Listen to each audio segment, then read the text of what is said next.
Thanks for your company. Now, some parents whose children have completed basic education today went to the Ministry of Education to have issues regarding their wards senior high school placement resolved. This follows some challenges associated with the internet-based computerized school selection placement secretariat, CSSPS. Now, as some of the parents indicated, they've been having problems completing the process. Maxwell Amorphia was at the ministry today and reports a new website has been provided for candidates to complete the process. The course they gave me to is different, and I'm not going to do agric. I'm rather going to do science, and they gave me agriculture. And the school I even had, I didn't choose it. So what's the essence of the free education? It means if you don't like the school you had, you have to go to another school and pay school fees. Then the free education system that they brought is not helping us. No, they told you that when you don't get the school you want and you go for another school, you have to pay school fees. Yeah, you pay school fees. Who told you that? I heard it from my friends.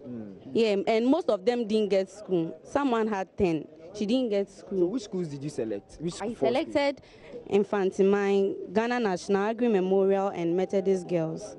That's what I chose. They didn't give you any of that? They didn't give me any of that. What did they give you? Vanguard Senior High. Vanguard Senior High? Yeah. You don't like Vanguard Senior High? I don't like it. Why don't you like it? Because the course they even gave me, that's not what I'm going to do. And I didn't even choose the school. I don't even know where the school is located. I don't even know anything about the school. Being a good grade, school. Some of our wards had good grades but weren't placed in schools. They told us to go to the computerized school selection and placement center. I've been there, but to no avail. Now, they have given me this new sheet of paper to follow the instructions on it. I don't know what to do.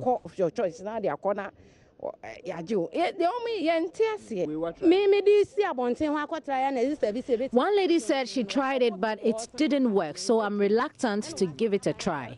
I will try, but if it fails, I will seek shelter at the premises of the ministry.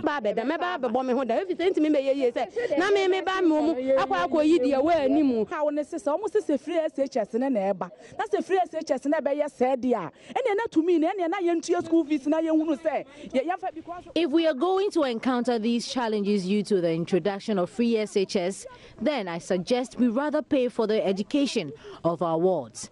The challenge is my child have selected school. They choose him, they gave him a school, place him in the Christian Methodist High School. But that Christian Methodist High School is a day school. And my child wanted to go to Body, where I am living. Where I am resident is far from where they place my child.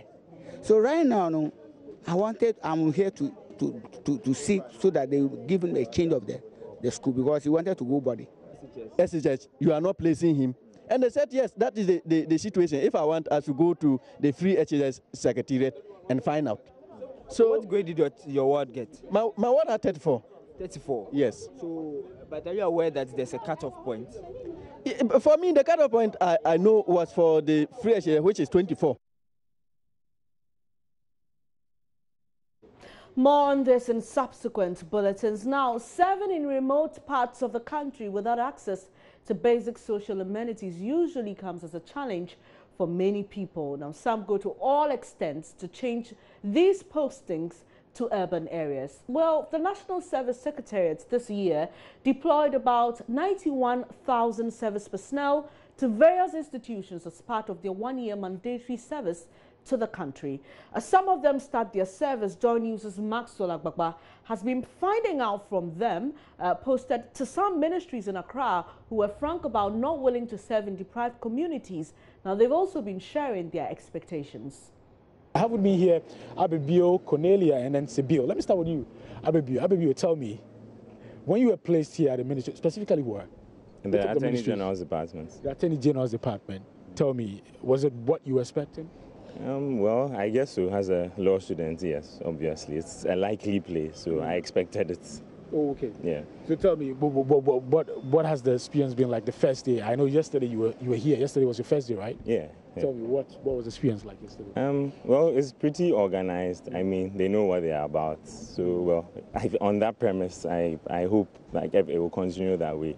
but it's organized and then things run smoothly, at least for the first day. You wanted to really talk about the process that you had to go through for your registration. Yeah. I know a lot of service personnel have been complaining, our service persons have been complaining about that. Tell me, what was it like going through the registration process? It's hectic and it's very, very inconvenient. A lot of the paperwork, the queues, I think it's pretty unnecessary. Yes, in such a short sentence, it sums it all up. It's unnecessary. I mean, the paperwork, the queues, they can substitute. I mean, in the age of technology, there's so many ways of avoiding all these things. So I hope the authorities, they can do something about it. They should be able to do something about it. I'll come back so we talk about your allowance. I know you want to say something about it, but Cornelia, let me find out from you also. Where are you doing your service? Ministry of Justice and Attorney General's Department. Okay, same place. Yes. Are you also a law student? Yes, I have an LLB. Oh, okay. So Yes. tell me, what are your expectations? Well, previously what we have heard is that when service personnel come to work, they don't really give them much work to do. They just tell them to buy lunch and stuff like that. So I actually hope that that's not the case here, that it will actually give us work to do so that we'll be able to learn a few things before we actually enter into the law practice itself. So that's my expectation here. Wow. So what did you do yesterday? Oh, yesterday was just like an orientation for us, and they told us a little bit about the Ministry of Justice and Attorney General's Department, what they do here basically, and what we are to expect. Usually, the difficulty comes when you find yourself in a new environment. The difficulty is how to, acclimatize, and then also get closer to the people. Sometimes you are too shy or too scared to get closer to people. What has that experience been like for you so far? Well, I would say that I've met really nice people here. We all didn't really know each other, but yesterday we got here and it felt like we knew each other already because we have one common ground, which is the law. So I think we would get along pretty well. Okay. Sibyl, are you hoping to be buying lunch for people? Oh, not at all. Okay. I don't think that's what I'm expecting here. What I'm expecting is, as she said, for them to teach us a few things, because very soon, I mean, it's national service. Very soon we'll be going to the workplace and then we'll be required to do a lot of things. So it will be very nice and very helpful for us to learn these things, so that when we go to the real workplace, we'll be able to do it. Okay. So tell me, what was it like on the first day when you came here? It was actually pretty good. Everything was well organized. We met upstairs with our bosses and supervisors, and they told us what to expect from the firm. I mean, from the whole service experience, and it was actually pretty cool. Okay. Our friends who are doing their service, somewhere in the hinterlands. I mean, I've come across people who are not too excited because they have to do their service in very remote areas. What do you have to tell them? Well, to be honest, I don't think it's the most desirable thing. I mean, because it is not desirable. Yeah, because I mean, you go. It's supposed to be national service. You're supposed to provide service to your country, irrespective of where you're posted. You go out of your comfort zone. I mean, away from your parents and your friends. There's extra cost in accommodation, in food, and getting used to the whole place. Yeah. I mean, provided wherever you are posted to.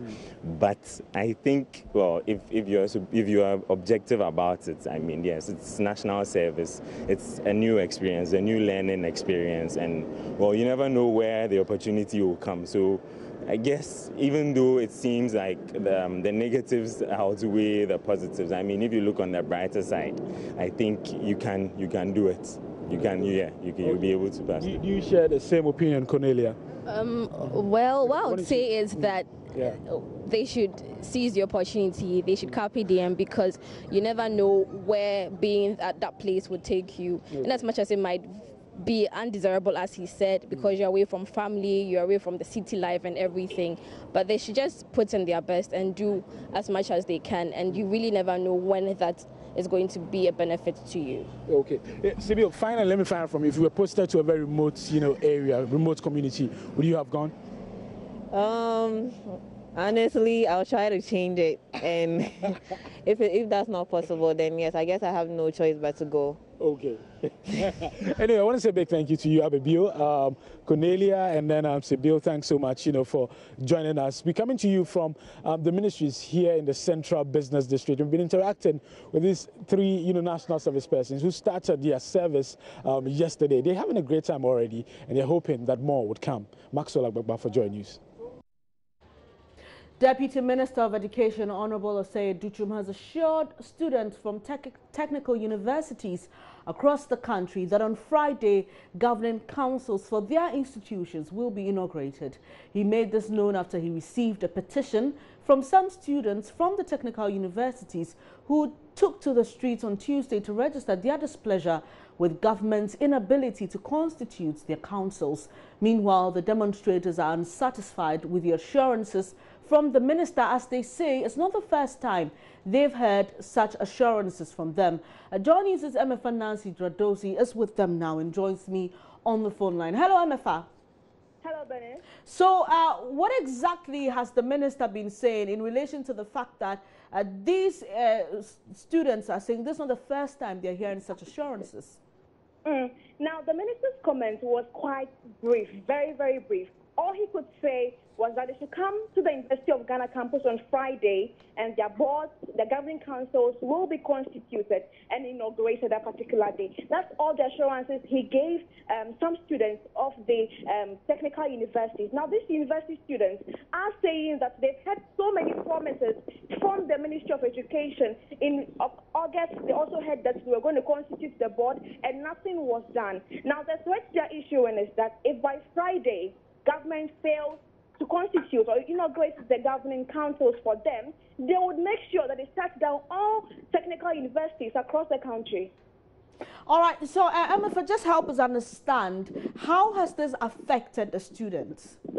Now, most of them that spoke to me are people that graduated a year ago, and so they finished the national service and want to apply for jobs, but they are unable to apply because they do not have certificates to show when they go for interviews. And so their problem is that they've been at home for the past 1 year, 3 months without their graduation certificate. And so they are unable to apply for scholarships or even further education. So that's their concern. And who led these protests, and what exactly are they going to do? As you've mentioned already, they say this is not the first time they've received assurances. What do they hope to do in case this assurance is not met? So as I said earlier on, I spoke to Albert Lutros, who is the convener for this particular group. Now he tells me he was really frustrated and tells me that even his sister is about to go to the university, but then, is about to graduate, but then cannot graduate because of the situation. And he has threatened that he will march people from across Ghana, all the polytechnics and all the technical universities across the country, to shut down the technical universities if government fails by Friday to inaugurate their governing council. Thank you very much, MFA Nancy Dradosi. They're bringing us some details on that particular story. Away from that, Defense Minister Dominic Nitawul is leading a high-powered government delegation on a visit to 3 regions where the Operation Vanguard team have been deployed.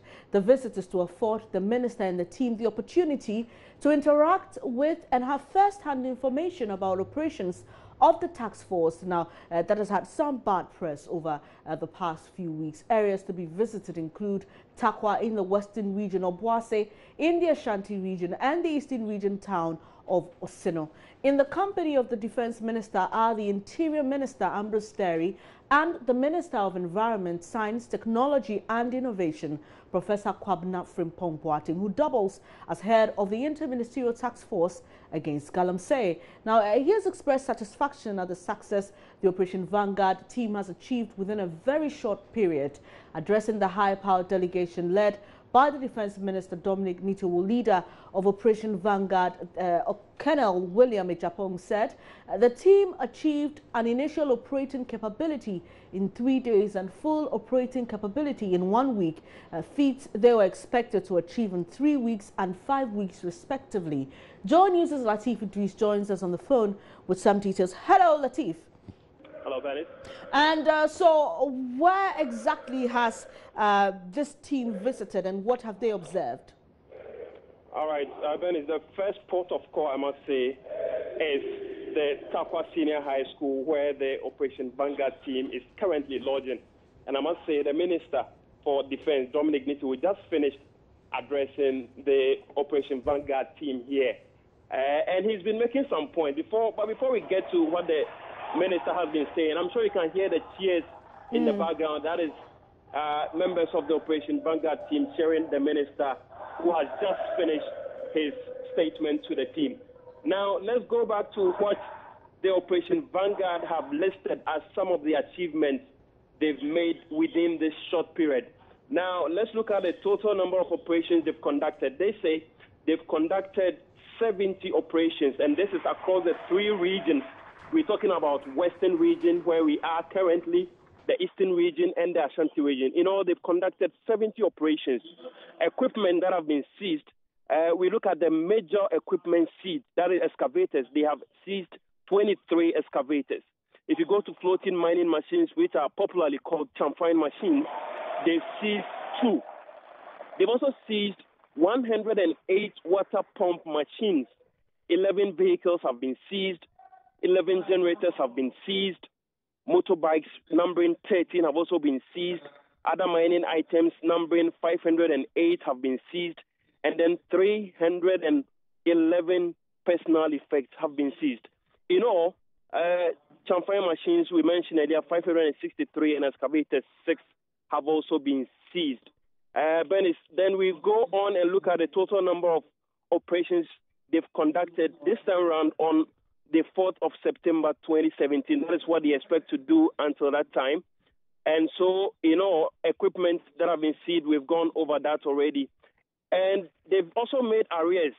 They've arrested 294 illegal small-scale miners across the 3 regions where illegal mining is on the rise, Bernice. Latif, did the minister touch on that case involving some 4 suspected illegal miners who were killed? Yeah, that's the question I put to the public relations officer of the Operation Vanguard team, Major Pabi, who I asked him about extrajudicial killings, whether as part of their operations they are allowed to shoot and kill illegal miners who pose difficult on arrest. And he said they've had one single case where they had to exchange fire with some stubborn illegal miners, which resulted in the killing of one such miner. But with the case of these 4 purported illegal miners who were killed in the Eastern region, he said the military or Operation Vanguard has no hand in it, and that they were not responsible for that incident, Venice. And Latif, finally, before you go, we were told that the operations of this anti-Galamsey task force was going to be indefinite. Do we have any hint? Are they comfortable with their success rate? When will they be rounding up their activities?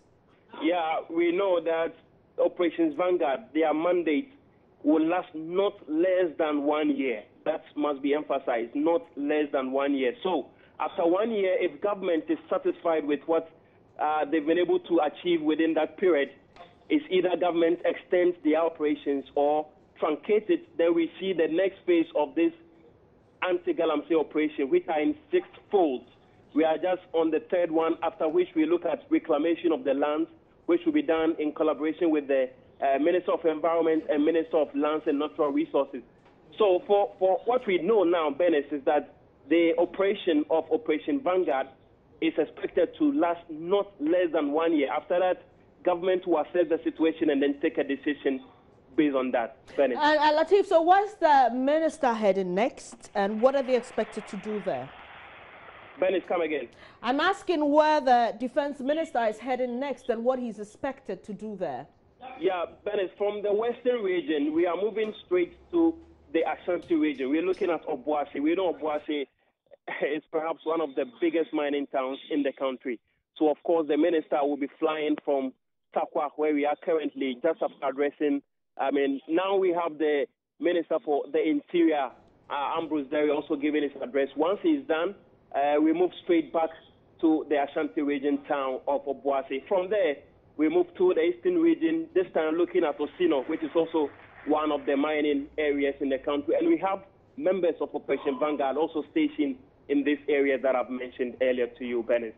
Thank you very much, Latif Idris. He's with the Defense Minister, who is leading a high-powered government delegation visiting areas that Operation Vanguard team have been deployed. We'll bring you more on this in subsequent bulletins. But residents of Yeji and surrounding communities in the Bono-Ahafo region are alarmed at increased armed robbery in the area. Amidst growing fear, they accuse the police of doing little to protect them. As Joy News' Mahmoud Mohammed Nuruddin reports, however, the state security organization has its own challenges.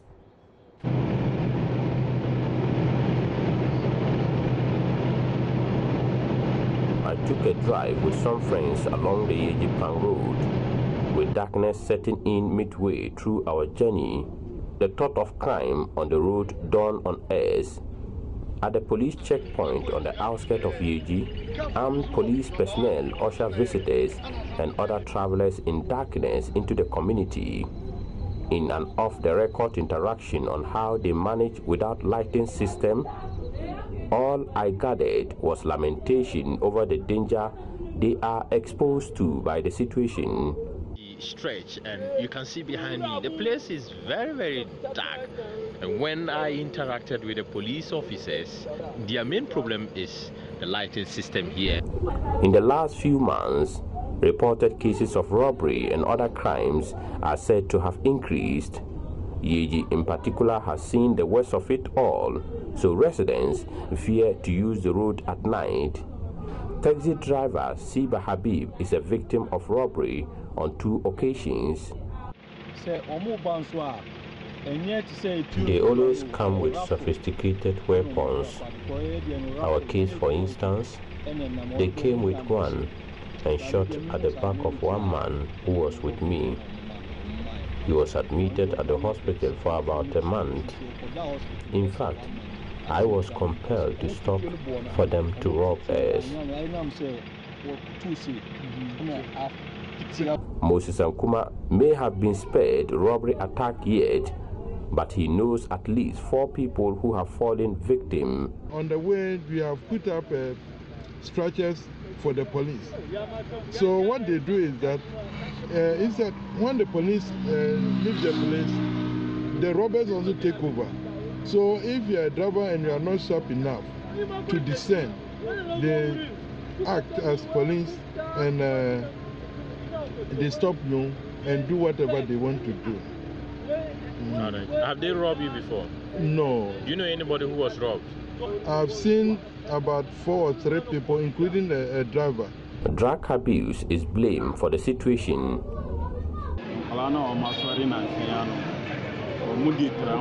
The young boys here are now into drugs, and this is getting them into criminal activities. When the robbers come and you don't have money, they can kill you or even hurt you with a knife. Yesterday, for instance, some thieves broke into my room and stole everything. Hawa Haruna is a trader at the Yeji market. She tells me about the frequency of armed robbery and theft in the area.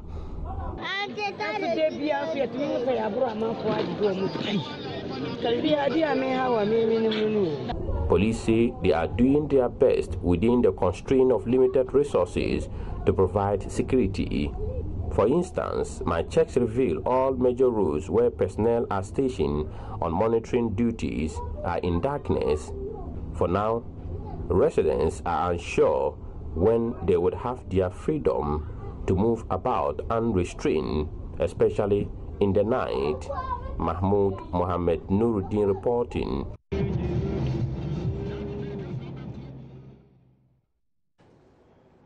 Now, suspected armed robbers early Monday broke into the residence of Member of Parliament for Ifidiase Asokore, Dr. Nana Ayu Efriye, at Itia in the Setre East District of the Ashanti region. They made away with assorted clothing and other items. Ifidiase District Police Commander Superintendent Asari Bediako says the unidentified culprits are on the run. However, investigations have commenced.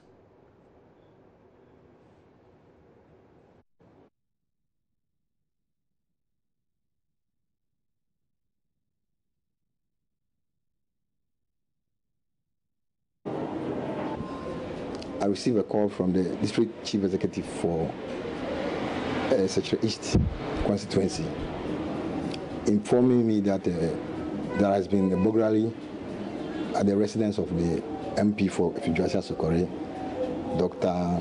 Ayu. So I organized my men and we went to the scene. When we got to the house, we indeed found that the thieves broke through the window. There's a burglar proof in the window, and they broke one of the metals and then entered the room. So we entered, and then we found a piece of wood on the bed, and the place ransacked.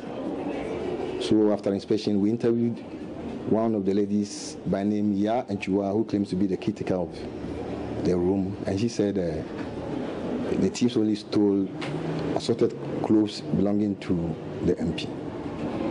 And then later we had information that some guys were around, some guys were seen carrying some loot, and they suspected to be the thieves.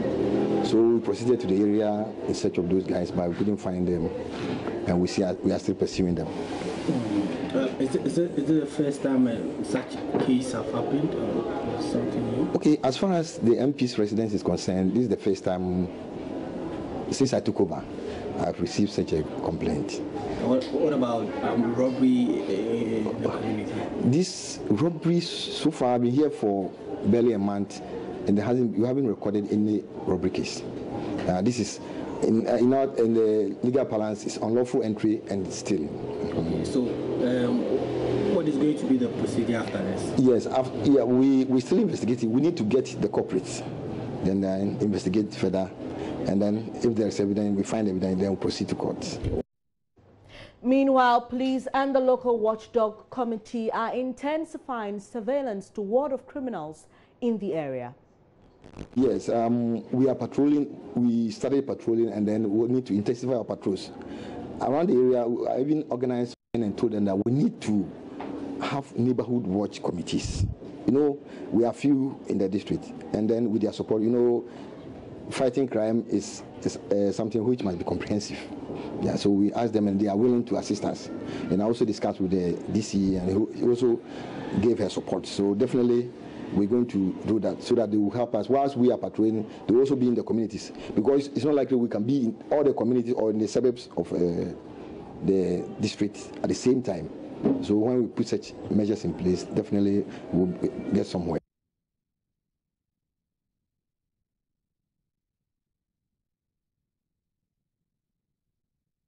Away from security issues, the Ghana Standards Authority is promising to be tough on oil marketing companies that sell below approved volumes to unsuspecting consumers. The warning comes as the authority finds at least 10 oil marketing companies in the last 6 months for what authorities describe as cheating for oil marketing companies that sell below approved volumes.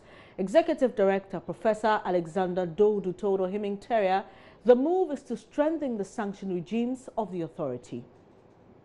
The Weights and Measures Act of 1975 mandates the Ghana Standards Authority to check consumers are protected. It is mandated to carry out product testing and certification schemes, destination inspection, promote quality management system, among others. Consumers, especially fuel consumers over the years, have been shortchanged by some oil marketing companies. They receive less below the approved volumes of the commodity paid for. The Ghana Standard Authority fined over 10 companies 5,000 cedis each for what officials describe as cheating.